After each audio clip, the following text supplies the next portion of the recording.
这，สบายดี大家好，今天我们来学习汉语，跟我สันติชนคุณในมื้อนี้ค่อยจะมาแนะนำวิธีการนำใช้บรรดาคำศัพท์เกี่ยวกับความรักทำอิดเลยเฮามาฮู้วิธีการเอิ้นคนรักของเฮาสิเอิ้นแนวใดเนาะโอเคมาเบิ่งเฮาสิเอิ้นว่าแฟนที่เป็นผู้ชายหรือว่าแฟนที่เป็นผู้หญิงเฮาสิว่าแนวใดเนาะมาเบิ่งคำทำอิฐเนาะหนานแปลว่าผู้ชายเนาะหนูแปลว่าผู้หญิงเพิงโยแม่นเพื่อนเนาะเฮาอยากฮู้ว่าแฟนชายภาษาอังกฤษว่าแนวใดเฮาก็เอาหนานมาบวกกับเพิงโยเนาะมันจะได้เป็นหนานเพิงโยเนาะหนานเพิงโยหรือแฟนผู้หญิงครับว่าหนูเพิงโยหนูเพิงโยหรือว่าในกรณีที่ว่าเฮาได้เป็นสู่เป็นแฟนกันแล้วเนาะเฮาซะฮ้องเอิ้นที่รักเนาะที่รักภาษาจีนแม่นเป๋าเป้เบบีนั่นเองเนาะหรือว่าคนที่แต่งดองไปแล้วเนาะแต่งดองไปแล้วเฮาก็สามารถเอิ้นเนาะสมมุติถ้าเป็นผู้หญิงจะเอิ้นผัวก็ว่าเหล่ากงเนาะเหล่ากงนะหรือว่าผู้เป็นผัวจะเอิ้นเมียก็ว่าเหล่าโผเนาะเหล่าโผอันนี้เป็นภาษาที่ใช้กันทั่วไปเนาะในสังคมแต่ว่าถ้าว่าเป็นภาษาที่เป็นค่อนข้างทางการนิดนึงแม่นเฮาสามารถใช้ว่า先生เนาะ先生หรือว่า太太นะ太太ก็ได้เนาะ先生แม่นไผ先生แม่น husband หรือว่าผัวเนาะหรือว่า太太แม่นเมียหรือว่า wife เนาะเฮาอยากบอกว่าอันนี้เป็นคนรักของข้อยเฮาก็ว่า这是我的爱人他是我的爱人เราแม่นคนรักของข้อยคนรักในที่นี้บ่แม่นคนรักที่เป็นสู่เป็นแฟนกันเนาะแต่เป็นคนรักที่ว่าได้แต่งดองกันไปแล้วเนาะ爱人เนาะเฮาบ่ทันมีแฟนบ่มีสู่มีแฟนเฮาก็สามารถว่า单纯เนาะ单纯เนาะ单纯แม่นโสดเนาะหรือว่าเฮาอยากบอกว่าเฮาแต่งดองไปแล้วเฮาก็ว่า我结婚了我结婚了เนาะ结婚แม่นแต่งดองเนาะโอเคมาเบิ่งคำต่อไปเนาะบัดนี้มาเบิ่งบรรดาวลีที่จะใช้บอกความรู้สึกของตัวเองต่อกับผู้ใดผู้หนึ่งเป็นภาษาจีนเนาะอันที่1เลยเฮาตกหลุมรักหรือว่าตกคุมรักผู้ใดหรือว่ารู้สึกรักผู้ใดเฮาสามารถเว้าได้แบบนี้เนาะ1我爱上了你นะ我爱上了你ค่อยตกหลุมรักเจ้าแล้วนะ我爱上了你วลีตัวที่2แม่นคันว่าเฮารักกันแล้วก็บ่อยากให้ไผจากเราไปเนาะเฮาสามารถบอกว่า爱我爱我不要走เนาะ爱我不要走รักข้อยบ่ต้องจากข้อยไปนะ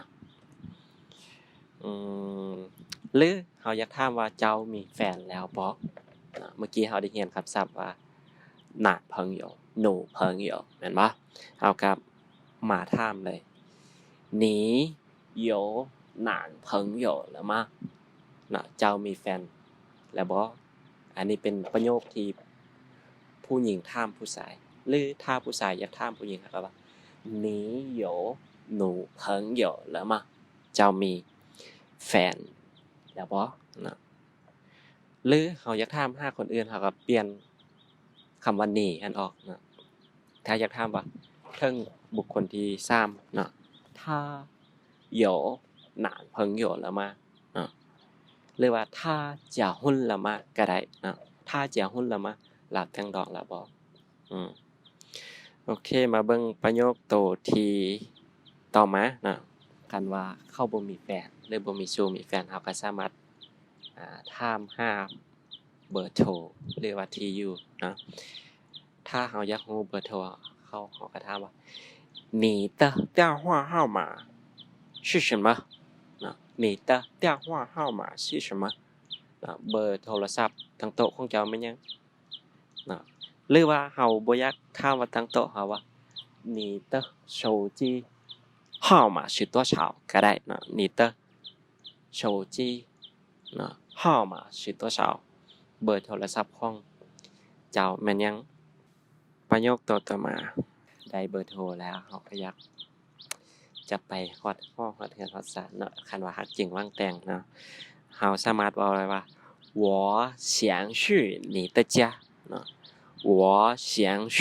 你的家เนาะค่อยต้องการอยากไปเฮือนของเจ้าเนาะเจียแปลว่าบ้านหรือว่าเฮือนหรือถ้ากรณีค่อยตกหลุมรักเจ้าแท้ๆเนาะค่อยรักเจ้าแท้ๆเนาะเราสามารถว่า我对你的爱是真的นะ我对你的爱是真的นะความรักของค่อยมีต่อเจ้าแม่นรักแท้นะหรือว่าค่อยรักแท้กับเจ้าก็ได้วลีต่อไปอันนี้เป็นอาจจะเจ็บนิดนึงเนาะในกรณีที่ว่าเอาข้อเป็นแฟนเข้าแล้วเขาว่าโอ้เป็นบ่ได้นะเป็นได้เพียงแต่เพื่อนเขาอาจจะได้ยินว่า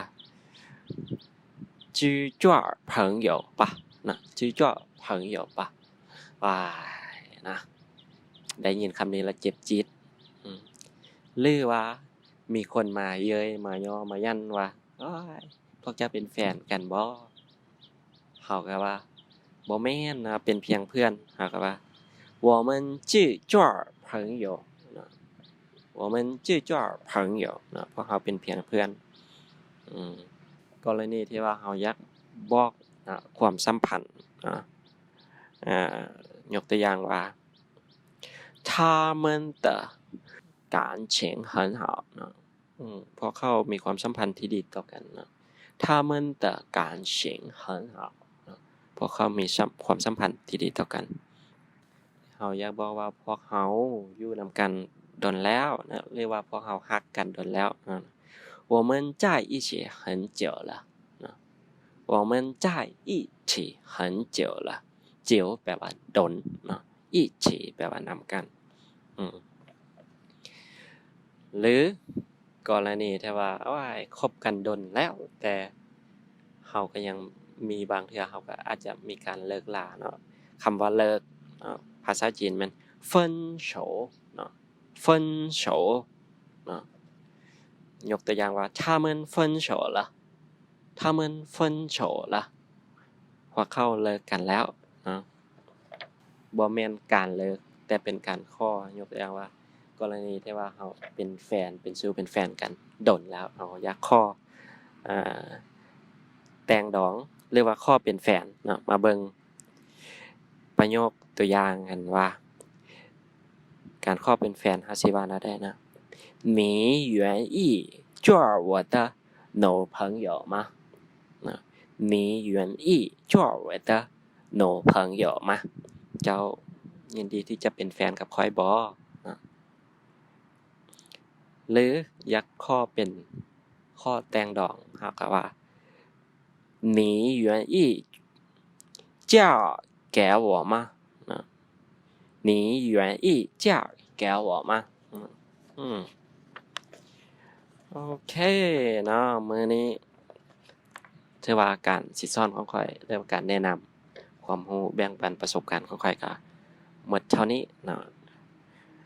อย่าลืมกดไลค์กด Subscribe ให้เด้อขอบใจบ๊ายบาย再见